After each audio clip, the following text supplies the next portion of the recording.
안녕하세요, 키맨입니다. 브릭스는 2001년 당시 골드만삭스 수석 이코노미스트였던 짐 오닐이 만든 용어입니다. 브라질, 러시아, 인도, 중국 4개국이 전 세계 경제 시스템에 미치는 영향력을 반영하기 위해 만들어진 개념이며, 브릭스 국가들은 인구가 많고 글로벌 경제와 금융시장에 점점 더 많은 영향을 끼친다는 공통점이 있습니다.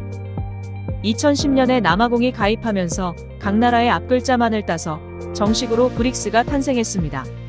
미국이 주도하는 국제 질서의 대안으로 브릭스가 설립 14년 만에 중대 전기를 맞게 됐습니다.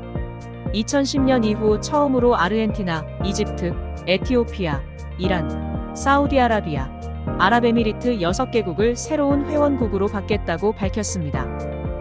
이에 대항해 미국은 동맹국과의 밀착 관계를 더 공고히 하겠다고 밝혔습니다.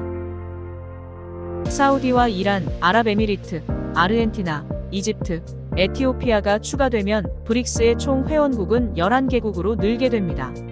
UN 개발회의에 따르면 브릭스는 현재 5개 회원국만으로도 이미 전 세계 인구의 42%, 영토의 26%, 국내 총생산의 23%, 교역량의 18%를 차지한다. 여기에 주요 산유국인 사우디와 이란, UAE, 아르헨티나까지 가세하면 브릭스가 세계 경제에서 50%를 차지하며 그 비중과 영향력은 무시할 수 없게 된다고 밝혔습니다. 중국과 러시아는 이번 정상회의에서 구매력 평가를 기준으로 한 GDP는 이미 기존 5개 회원국만으로도 G7을 능가한다고 강조하며 더 많은 신흥국과 개도국을 끌어안겠다고 말했습니다. 이에 G7과 EU 연합국들은 비상이 걸렸는데요. EU 연합은 현재 지구상에서 가장 구속력 있게 단결되어 있는 국가연합이라고 할 수 있으며, 유로화는 특별인출권에서 미국 달러 다음으로 2위의 비율을 차지하고 있습니다. 현재 미국의 입지가 예전 같지 않은데요. 미국의 자국 우선주의 정책에 따라 많은 나라들이 피해를 보고 있는 게 현실입니다. 특히 개도국들의 불만은 상당한데요. 추가로 브릭스에 가입할 후보국이 30개국이나 된다고 합니다. 브릭스를 이용해 미국과 맞서는 중국의 패권 경쟁. 보이지 않는 총성은 이미 울렸습니다. 그 총성의 시작은 석유로 시작합니다. 현재 전 세계 원유 결제는 미국 달러화를 통해 이루어집니다. 글로벌 산업의 핵심 에너지라고 할 수 있는 원유 결제가 달러로 이루어지기에 원유 구입을 위해서는 우선적으로 달러를 확보해야 합니다. 이런 페트로달러 시스템은 꾸준한 달러 수요를 창출해내며 달러화가 글로벌 기축통화 지위를 공고히 하는데 큰 기여를 하고 있습니다. 그러나 최근 중동 국가를 중심으로 미국의 헤게모니가 다소 약해지는 모습을 보이고 있는 반면, 중동 국가들과의 각종 경제 협력을 앞세운 중국의 영향력이 조금씩 커지고 있으며, 중국은 이들 국가와의 원유 거래에 있어 달러보다는 위안화 거래를 조금씩 늘려가고 있는데, 이른바 페트로 위안의 영향력이 커져가고 있다고 볼 수 있습니다. 브릭스 11개국의 원유 생산량이 전 세계의 50%를 차지하고 있어 페트로 위안은 더 가속화될 것입니다. 전 세계 밀 수출의 약 4분의 1을 담당했던 러시아, 우크라이나 양국 간 전쟁이 1년을 넘기면서 전 세계 식량난이 더욱 심각해지고 있습니다. UN과 세계 식량 계획에 따르면 극심한 식량 안보 불안 위험으로 고통받거나 위험에 직면한 전 세계 인구가 3억 4,500만 명을 넘는 것으로 추정된다고 합니다. 세계적으로 밀과 옥수수 등 곡물 수급 불안이 커지자 러시아와 우크라이나를 제외한 주요 곡물 생산 수출국들도 식량 창고에 빗장을 걸어 잠갔습니다. 주요 곡물 생산국들을 중심으로 식량을 무기 삼는 움직임이 확대되는 모습입니다. 인도는 유럽연합, 중국에 이어 세계 3위 밀 생산국이지만 수출을 중단했고, 카자흐스탄, 세르비아, 헝가리, 불가리아 등도 수출을 금지했습니다. 식용유의 원료인 파뮤도 세계 최대 파뮤 생산국인 인도네시아가 파뮤 수출을 금지했었습니다. 석유를 지배하면 나라를 주무를 수 있고, 곡물을 지배하면 사람을 주무를 수 있다라는 말이 있습니다. 브릭스의 밀 생산량이 전 세계의 50%를 차지한다는 것입니다. 강력한 무기가 될 것입니다. 브릭스는 세계 무역시장에서 미국 달러 중심의 결제 구조를 바꿔야 한다고도 목소리를 높였습니다.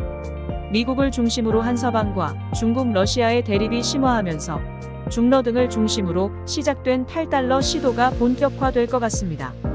다만 브릭스 공동통화 도입은 시기상조라는 판단에 이번 정상회의의 공식 의제에 포함되지 않았습니다.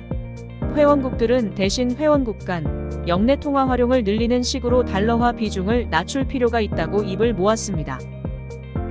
브릭스는 전 세계 석유 생산량 50%, 밀 생산량 50%, 인구수 45%를 차지하는 거대 연합이 되었습니다. 유엔 안보리를 포함한 포괄적인 개혁을 지지하며 안보리 회원국에서 개도국의 대표성을 높여 글로벌 도전에 적절히 대응할 수 있다고 말했습니다. 또한 2015년 설립한 자체 개발은행인 브릭스 신개발은행의 역할을 늘려 세계은행이나 국제통화기금을 대체 보완해 개도국들을 지원하겠다고 발표했습니다. 이 말은 앞으로 미국을 대신해 신흥국이나 개도국을 포섭하겠다는 말입니다. 중국은 빠른 경제 성장을 이룩해내며 인구 2위, GDP 경제력 2위, 우주항공기술력 3위, 세계 4위의 핵전력 등등. 이제는 군사적인 맹주일 뿐만 아니라 경제적으로도 강대국이 되었으며 브릭스에서 가장 잘 나가고 있는 국가입니다. 이러한 압축 고속성장의 후유증으로 생긴 빈부격차와 지방정부의 부채 문제가 매우 심각해졌으며 공무원과 공안의 부정부패도 판을 치고 있고 또한 강한 일당 독재 정책으로 소수민족들의 불만이 커졌으며 청년 실업과 경기 침체의 장기화로 불만이 많이 쌓여 있는 상태입니다. 중국은 브릭스를 통해 국민들의 시선을 외부로 돌리고 미국과 패권 경쟁을 본격적으로 시작한 듯합니다. 우리나라 경제 교역 1위는 중국입니다. OECD 멤버 국가들 중에서 GDP 대비 수출이 많은 비율을 차지하는 국가이기 때문에 중국의 중요성이 매우 높습니다. 수출 주력 상품인 반도체의 부진으로 한때 한국의 무역수지 흑자국 1위였던 중국이 이제는 무역적자 1위국으로 변하고 있습니다.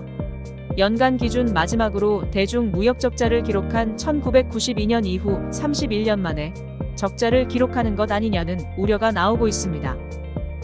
줄어든 대중 수출의 빈 공간을 대미 수출이 일단 떠받치고 있습니다. 하지만 이 또한 미국의 자국 우선주의 정책 때문에 반도체법, 인플레이션 감축법에 따라 반도체, 자동차 등등 점점 더 어려워지고 있는 상황입니다. 이러다 고래 싸움에 새우등 터지게 되는 게 아닌지 걱정입니다. 강대국으로 둘러싸인 우리 대한민국, 저출산과 북한의 도발 또한 악재입니다. 한국은 앞으로 어떤 새로운 위기를 다시 겪을지 모릅니다. 과거와 같은 외환위기, 금융위기일 수도 있고 팬데믹과 같은 자연재해일 수도 있습니다. 전혀 새로운 것일 수도 있습니다. 우리 경제가 앞으로 닥쳐올 어려움을 잘 극복하고 더 나은 정상을 향해 미리 위기를 예방하고 최선을 다해 미래를 개척해 나가야 할 것입니다. 구독과 좋아요는 저에게 큰 힘이 됩니다.